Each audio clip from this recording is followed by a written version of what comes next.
Good morning. Welcome to the Read a Book stream where I read a book. We're reading Propaganda. From Opinion to Action. I have said on several occasions that propaganda aims less at modifying personal opinions than at leading people into action. This is clearly its most striking result.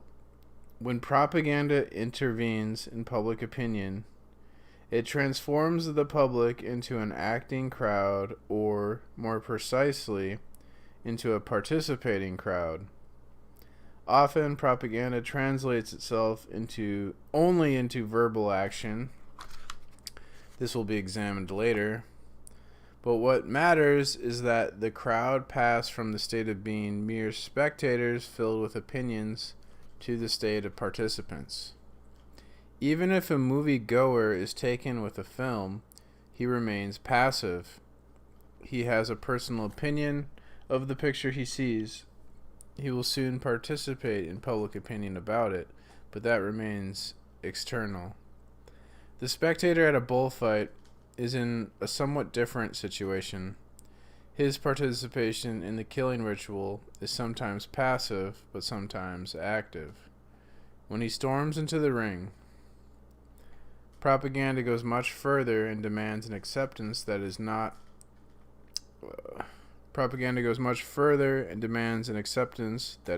that of a spectator.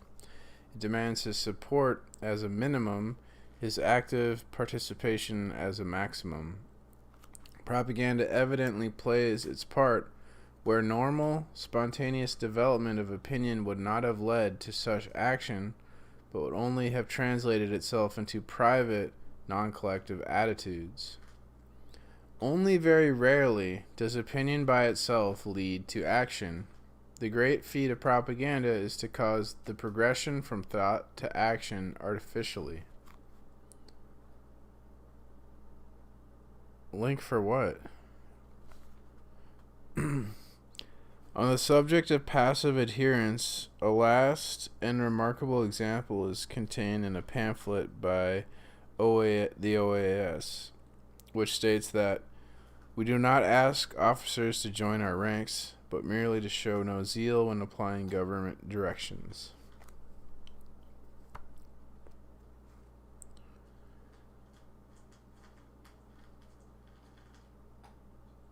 I don't get it. It has often been said that propaganda does not create attitudes but merely uses them. Taking the term in the specific sense of social psychology, I must agree. But the fact is not so simple. It is evident that propaganda itself does not modify attitudes. But when propaganda leads to action, it modifies, first of all, the response that would otherwise be a direct result of the fundamental attitude. The individual expressing his attitude would not act, but under the influence of propaganda, he does act. One cannot overlook at this moment a certain warping of his attitudes, which, if often repeated, will change his behavior pattern. Moreover, when the individual is engaged in action that has been set in motion by propaganda, he cannot escape counter blows, an orientation different from that preparation for action, which will be an attitude. For this attitude is also determined by the action in which he is engaged, and by the social context. The continuous and automatic action into which propaganda plunges the individual undoubtedly also creates attitudes that determine further actions. How does this progression from opinion to action through the channel of propaganda take place? Doob is one of the few who have tried to describe it. Attitudes affect external behavior if their force is so great as to be irreducible except by action. This force, which may be weak or strong in the beginning, accumulates when the individual feels that action is necessary. When he is shown the action in which he might engage, when he thinks such action will be profitable or rewarded.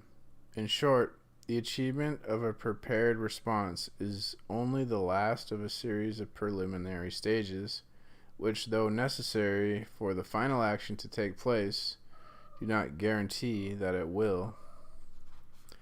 So, like, the Black Lives Matter riots or the Capitol building riot are actions that are created through propaganda. So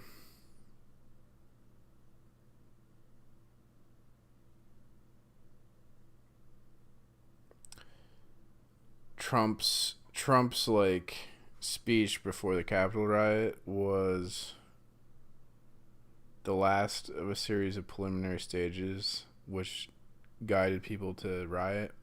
So they must have been setting the Republicans up to riot with telling them that the election was getting stolen and all this beforehand. Seen in this perspective, action is the result of a certain number of coordinated influences created by propaganda. Propaganda can make the individual feel the urgency, the necessity of some action, its unique character. And at the same time, propaganda shows him what to do. The individual who burns with desire for action but does not know what to do is a common type in our society. He wants to act for the sake of justice, peace, progress, but does not know how. If propaganda can show him this how, it has won the game. Action will surely follow. One must offer the individual a specific, clear, simple task to be undertaken at a given moment. From the moment propaganda succeeds in personalizing its appeal, the individual who feels concerned is placed in a situation that demands a decision. Mao has achieved this completely with his horizontal propaganda. I forgot what horizontal propaganda was. I read that about like a month ago. The individual also must be convinced of the success of his action or of the possible reward or satisfaction he will get from it. Man will act when he feels that a certain result needs to be obtained and that the need is urgent. Advertising demonstrates it to him in the commercial domain. Propaganda demonstrates it in politics. Finally, man will be helped in this progression to action by example, by similar action all around him. By such similar action would not come to his attention except through the intermediary of propaganda. If they start rioting in one city, they'll start rioting in other cities, right? This is undoubtedly the true pattern in many aspects, but one element overlooked here is essential in my view: the element of the mass, crowd, or group. Man subjected to propaganda would never act if he were alone. Dube makes an analysis of man by himself, though the mechanisms that he reveals can work only with collective man. An individual can feel the urgency of an action only if it promises to be effective because it is being carried out by many. He cannot engage in action except with others. This means that if propaganda is to lead to action, it must also have a collective influence. That influence is composed of two main factors. This pattern might be completed at several points. For example, the prestige of the person who gives out the information pushes the listener towards action. Okay, so these are the 2 points this influence is composed of. 1. Propaganda creates a strong integration of the group and at the same time activates the preoccupations of that group. The mass media provoke an intense participation in the life of a group and in collective activities. They provide a strong feeling of community.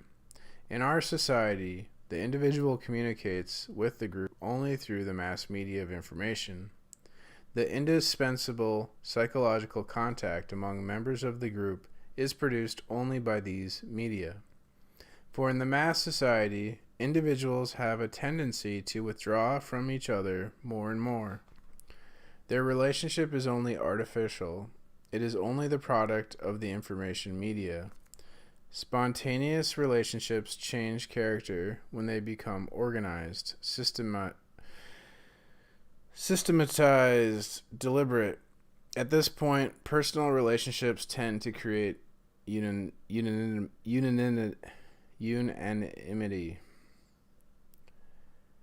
in the literal sense, and such unanimity always takes on a force of expansion.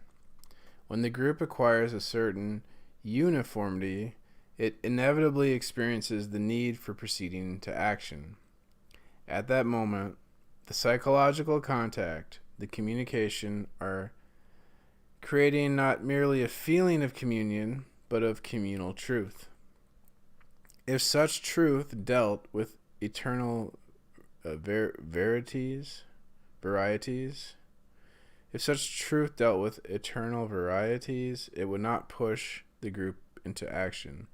But at the same time, as the mass media integrate the group, they place it in relation to the present. After all, the content of the press and radio can be nothing but news of the moment. But this goes much further when the media are purposely used for propaganda. Stoetzel has aptly said that the stereotypes of propaganda immediately appear to have the significance of actuality. It is an actuality made aggressive and fertile, an actuality that is present, a group that is psychologically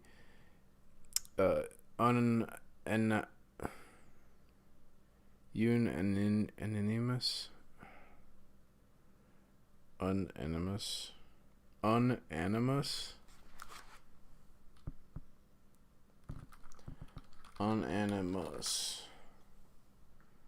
unanimous. What am I talking about? I'm stupid.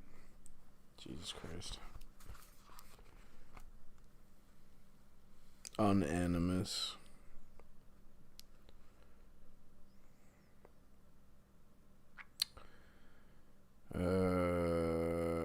A group that is psychologically unanimous and finds itself face to face with such planned actuality feels concerned to the highest degree. What is this actuality? It is precisely the world in which the group itself and its fate are in doubt, and in which the group has the possibility of acting. When propaganda integrates a group into an actuality, it necessarily leads it to act in that actuality. The group cannot remain passive and be content merely to have an opinion regarding that actuality. To understand this mechanism, one must remember that this group has no other frame of reference by which it could take a different position. In other words, it has only one point of view toward that actuality. The group, therefore, cannot consider its subspecies because its frame of reference is furnished by the very propaganda that unites it in the actuality in the first place. I don't know what that fucking word is. Subspecies alternate. And the group cannot judge its own position. It can only act. At that moment, to participate in any group whatever is to submit to actuality, to become a man without past or future, to have no concern other than action, no belief other than that promulgated by propaganda concerning the present.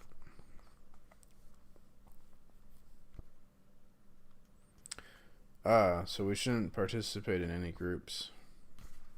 Fuck groups. The other aspect of the progression to action is the great power that propaganda gives to opinion. This opinion is no longer a belief at times, unsure of itself, spreading slowly by word of mouth, and difficult for opinion surveys to pinpoint.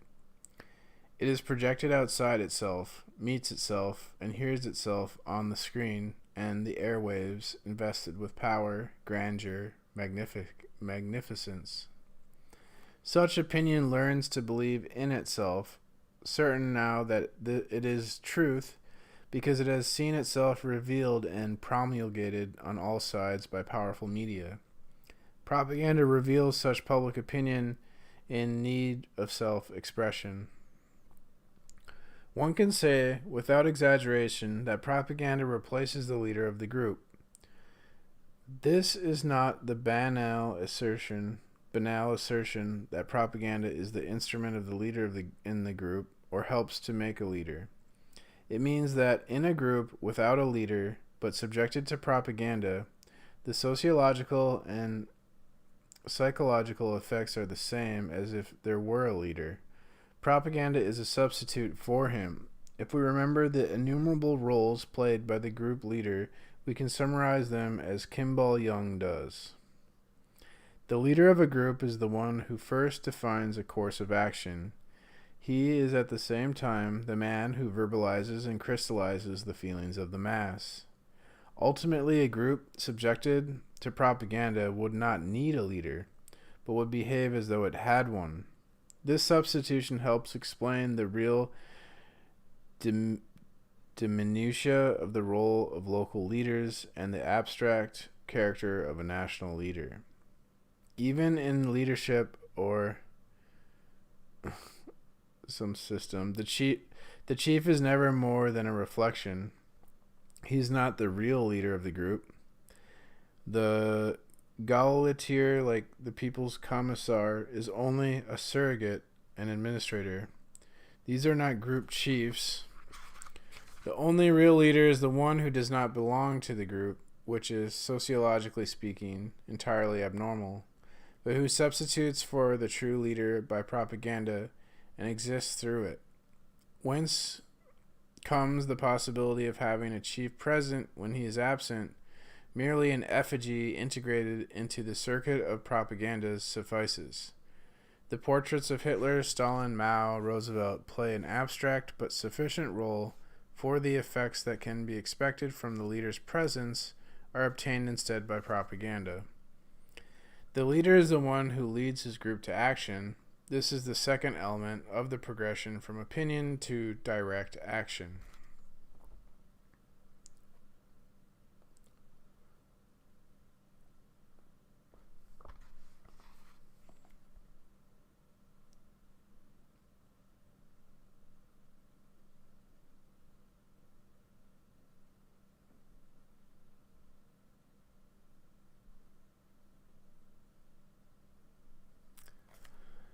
Propaganda and grouping.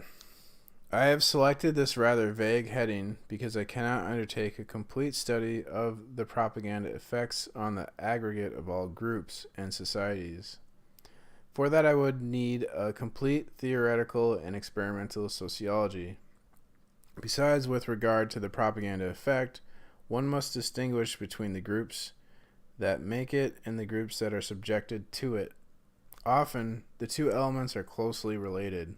This study will examine three examples: political parties, the world of labor, and the churches. The partitioning of groups. All propaganda has set off its group from all the other groups.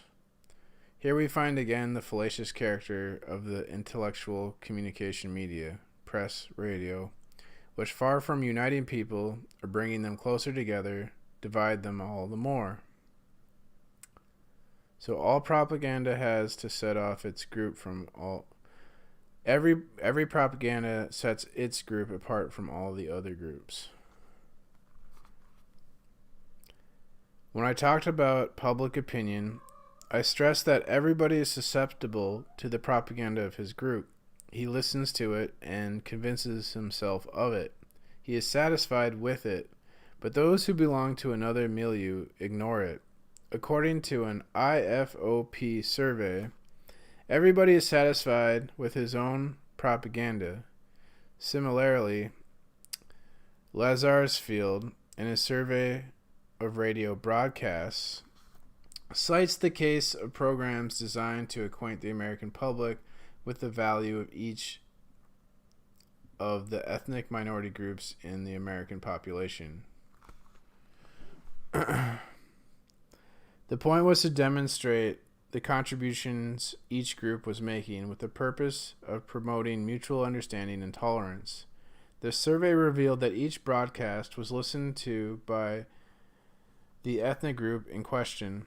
For example, the Irish turned into the program about Irish, but rarely by anybody else. In the same way, communist press is read by communist voters, the Protestant press by Protestants. What happens? Those who read the press of their group and listen to the radio of their group are constantly reinforced in their allegiance. They learn more and more that their group is right, that its actions are justified, thus their beliefs are strengthened. So this is exactly what's going on YouTube with the Christians. They're just doing that. At the same time, such propaganda contains elements of criticism and refutation of other groups, which will never be read or heard by a member of another group.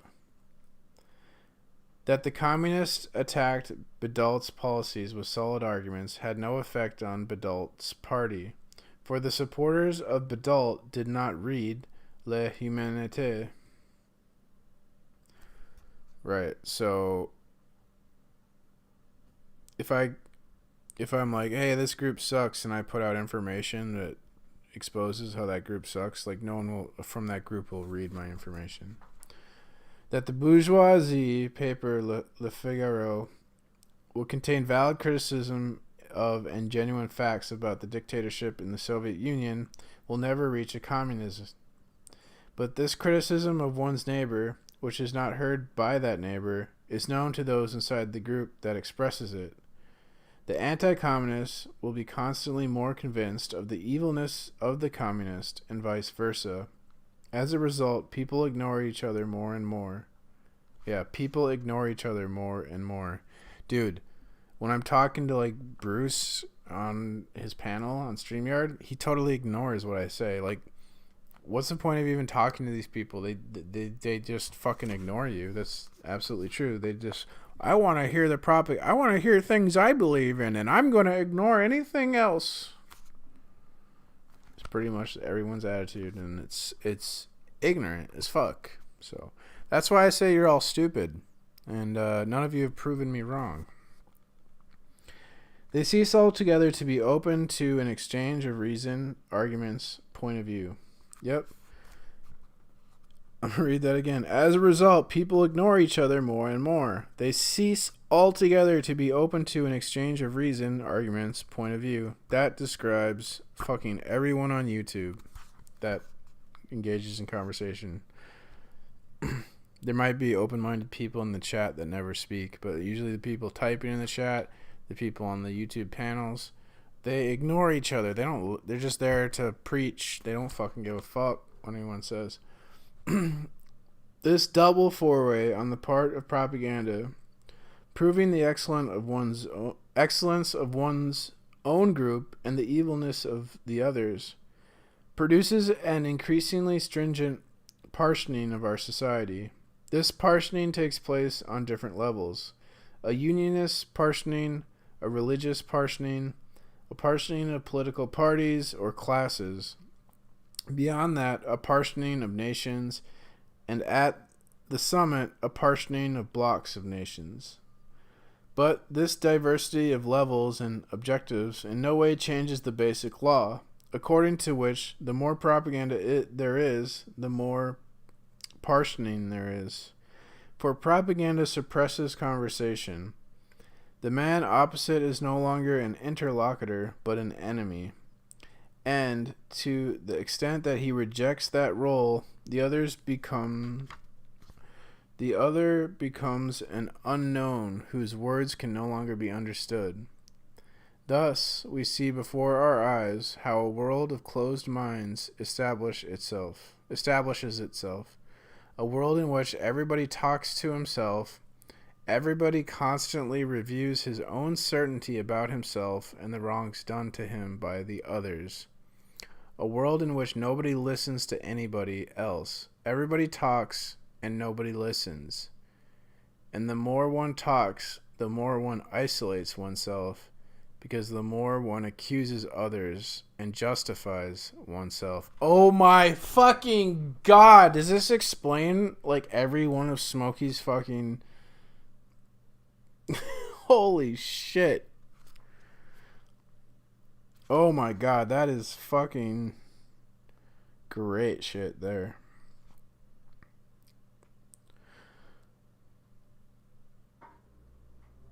I'm gonna note that. I'm gonna write that down. That is fucking gold.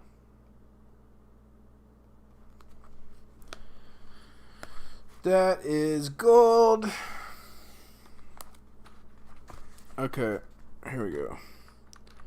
This double foray on the... What's a double foray? What's a foray? The foray is like an adventure or something? No, it's a sudden attack, incursion into enemy territory, especially to obtain something. A raid. It's a raid. Okay. I was thinking adventure, but it's... I mean, I guess it's an adventure because you're going on an attack or a raid. That's adventurous.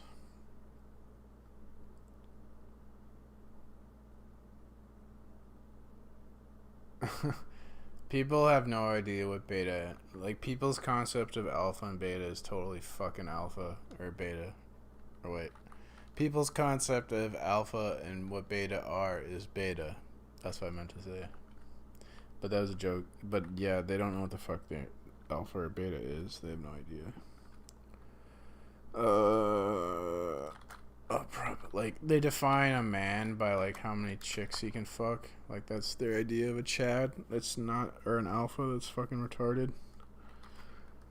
You get all the girls, you're alpha. No, girls go to shit men. I never see women choose a good man. It's always like a bullshit man. So women do not decide what is alpha. They are fucking stupid as hell. They make it when do women ever make good decisions? They don't. Okay, this and the evilness of the others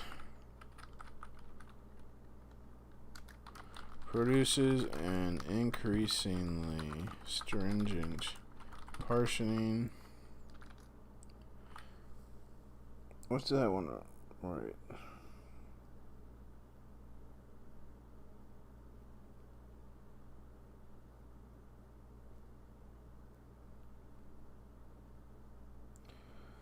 I don't want to write this part. I want to write for propaganda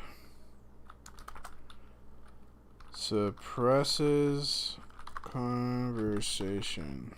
The man of opposite is no longer an interlocutor, but an enemy. And to the extent that he rejects that role, the other becomes an unknown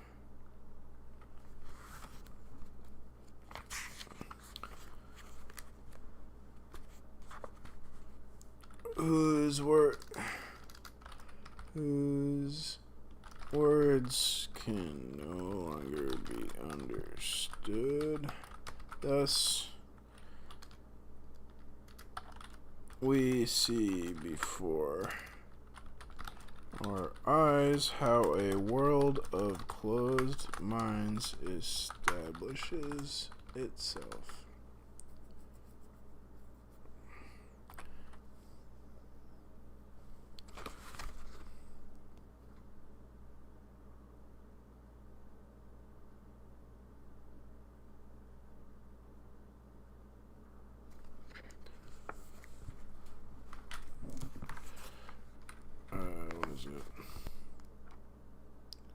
Proving the excellence of one's own group.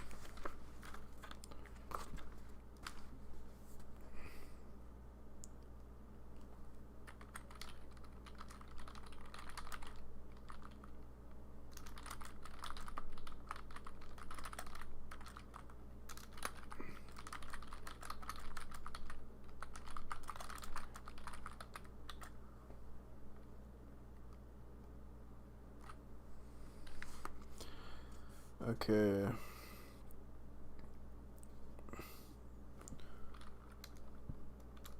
A world in which everybody talks to himself.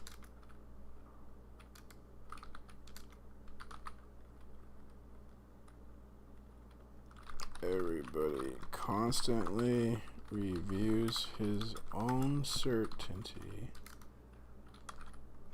about himself and the wrongs done him by the others. Wow, is that like every fucking Smokey stream is him reviewing his own certainty about himself and the wrongs done to him by the others? That's fucking... That's so gold. A world in which nobody listens to anybody else. Everybody talks and nobody listens. And the more one talks, the more one isolates oneself, because the more one accuses others and justifies oneself. Crazy. That is fucking deep.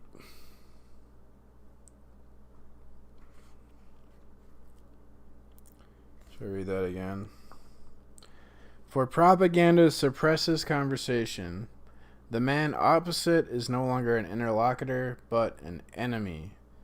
And to the extent that he rejects that role, the other becomes an unknown whose words can no longer be understood.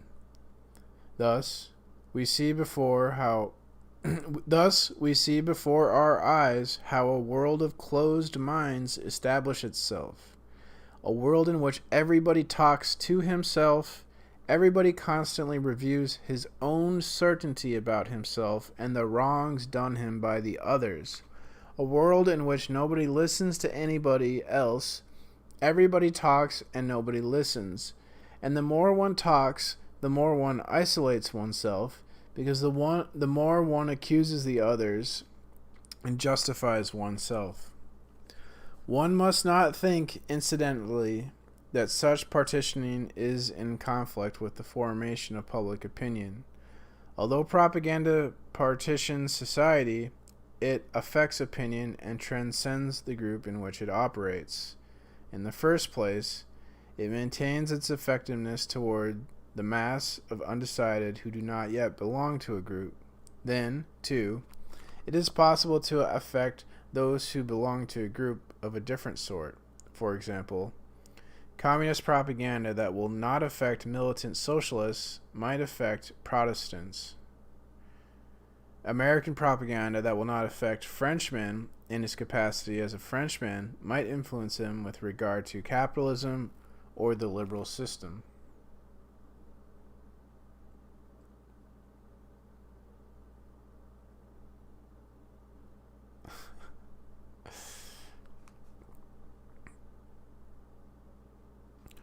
This is particularly important because there is a difference of level between the groups. For example, a nationalist propaganda results in building a barrier against other nations. However, domestically, it respects the isolation of inferior groups, but still affects them by making them join a common collective movement. This is a process comparable to that occurring in the Middle Ages, when Christian ideology expanded in the society, but in no way affected the aristocracy or the religious orders.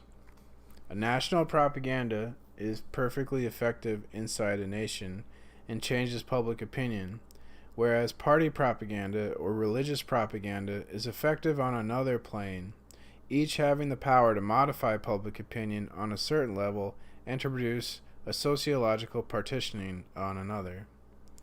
But only a superior group can affect other groups. That is why, with respect to the two current power blocks, East and West, where neither side is superior, propaganda can only have the effect of increasingly separating them. A well-organized propaganda will work with all these different elements. This explains the duality of some propagandas. For example, in the USSR, on one side, in the papers with large circulation, or on the radio, one finds only ecstatic praise of the regime or vague criticism of it, designed to satisfy the public but without basis in reality. On the other side, we find extremely violent, specific, and profound criticism in specialized periodicals, for example, in medical journals or magazines on city planning. If one really wants to know and understand the shortcomings of the Soviet regime, one can find a mine of precise and impartial information in these magazines. How can such duality be tolerated? It can be explained only by partitioning. One must tell the public about the grandeur of the regime and the excellence of the USSR. The public must be made to understand this even in the face of contrary personal experience, either to disassociate the individual or to convince him that his personal experience is without importance, without any connection to Soviet reality as a whole. A disappointing personal experience is only an accident without meaning. Such propaganda, directed to the masses, therefore, can only be positive. Conversely, the violently critical propaganda addressed to technicians in specialized periodicals aims at showing the party's vigilance, its knowledge of detail, its centralized control, its demand for communist perfection. It is aimed at the mass of technicians broken up into groups and specialists. Such propaganda asserts that the regime is excellent, that all services are working very well, except the service in question, medical, for the doctors, and so on. How is such duality possible? Precisely by virtue of the partitioning of society, which is to such a large extent propaganda's work.